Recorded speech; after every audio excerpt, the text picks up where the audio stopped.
Hi, it's Steve. Today we'd like to show you how to change the tub to pump hose on your washer. It's a really easy repair. Let me show you how we do it. Now before we begin this repair, the first thing we'll need to do is to disconnect power to the washer.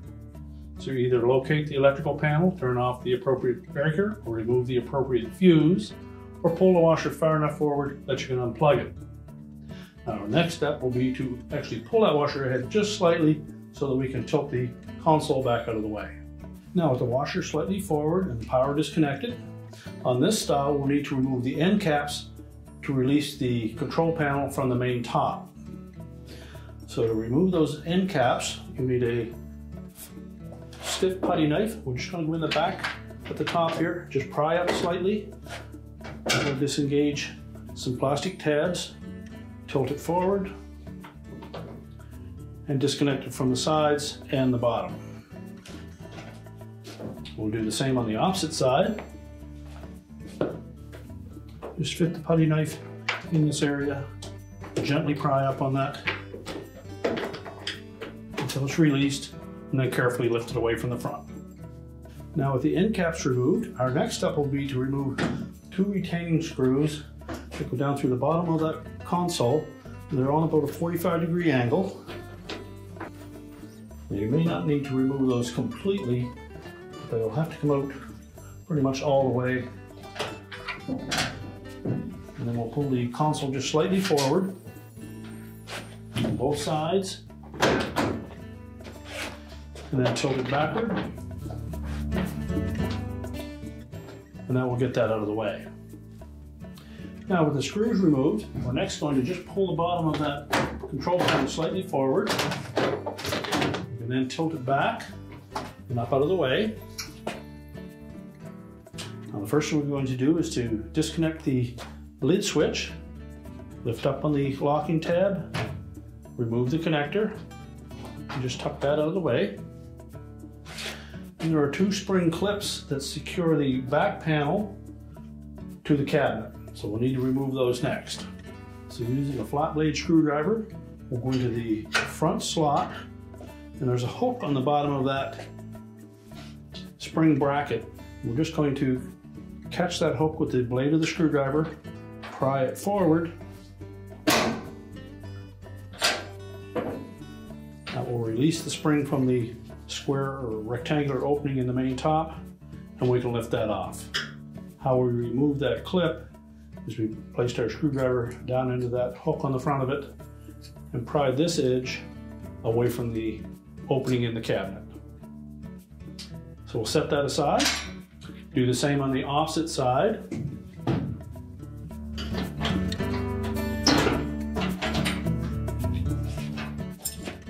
Now the back panel will hold itself in place. There's typically a plastic clip that secures it to the base frame.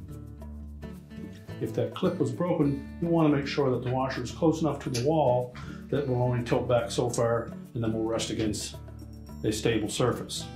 Now our next step would be to open up the lid.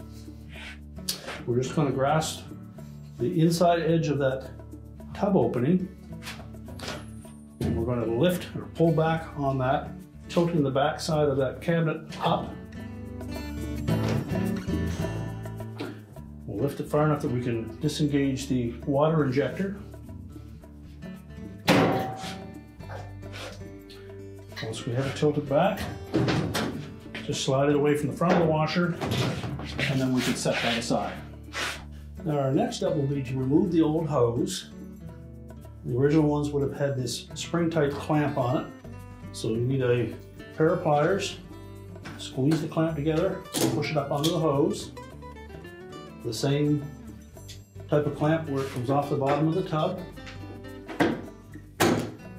This one's a little more difficult to get at, and you'll want to use some caution around that shield.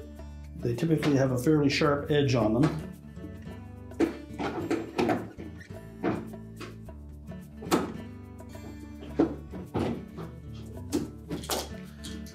You slide that clamp down onto the hose. Now you will need a mop handy or some towels to sop up any water that'll be in the bottom of that tub and in that hose, as well as what may be actually in the drain hose will come out as well. So twist that hose, you break the bond, pull it off. Do the same where it comes off the pump. Again, use caution around that sharp edge.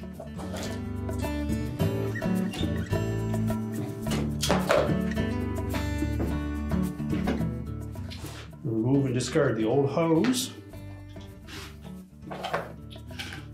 Now if you choose, you can reuse the spring clamps, or you can use the tube clamps that came with the new hose.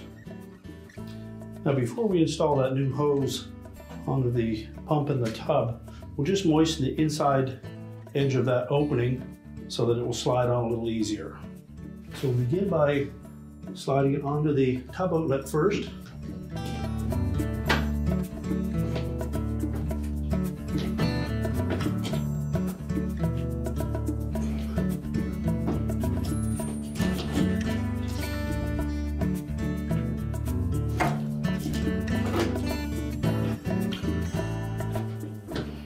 And then onto the pump.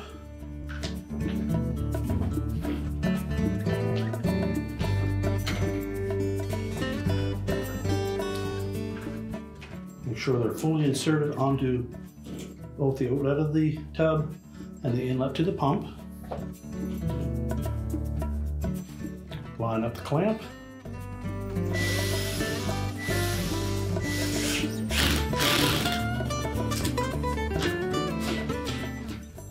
And tighten them securely.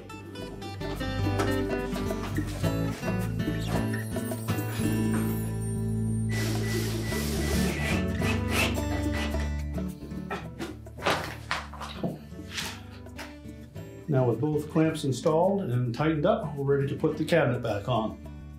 Now when reinstalling the cabinet, we want to make sure that this lip that is towards the front fits underneath of the frame on the washer. The sides of the cabinet are going to sit on top of the frame of the washer. And there are a couple of slots towards the back corner that will line up with some tabs that are located on that base frame. So that lip on the front of the cabinet will go in underneath this cross member. But the sides of the cabinet will line up with a hook towards the front and one at the back. Now if we open the lid when putting the cabinet back on, we can easily see that lip on the bottom front of the cabinet. Make sure that it's tucked in underneath that cross member.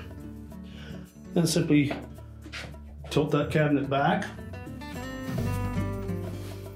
Now at this point you'll want to pull the back panel forward so that that water injector sits in underneath the cabinet.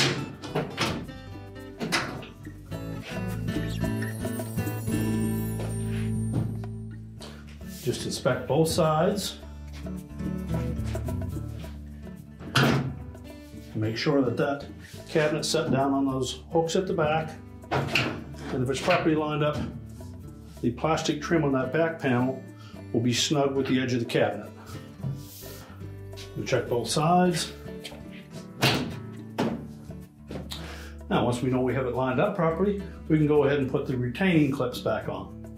We're going to take that square hook, slide it into the notch on the back panel, line it up with the two openings on the main top, and then simply press that clip down until it snaps in place.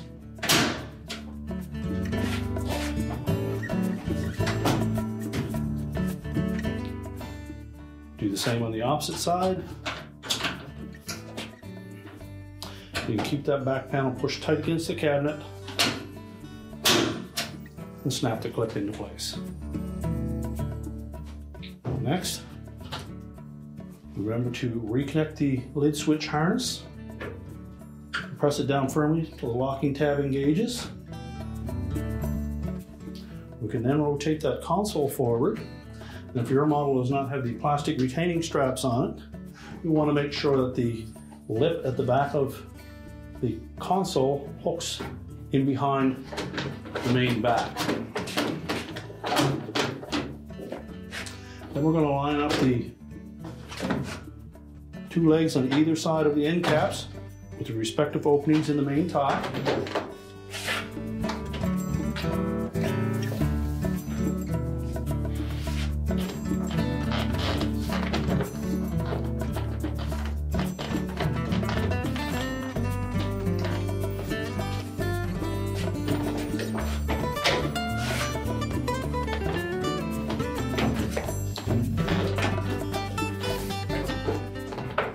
Make sure it's flush, push it back till they lock in place, and then we'll secure it with the 2 retaining screws.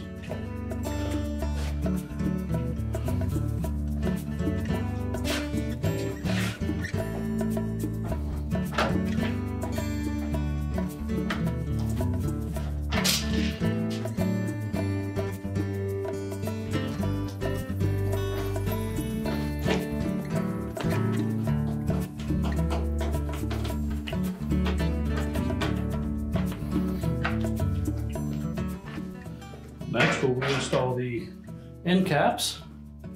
We'll begin by hooking the 1 tab on the bottom into that slot just in front of the screw. Make sure that's pressed firmly and flush up against the control panel. Line up the 2 tabs on the side, and then just rotate that towards the back and snap it in place. Same on the opposite side. Line up the bottom first, 2 side ones, and snap it in place. We can now push the washer back into position, reconnect the power, and your repair is complete.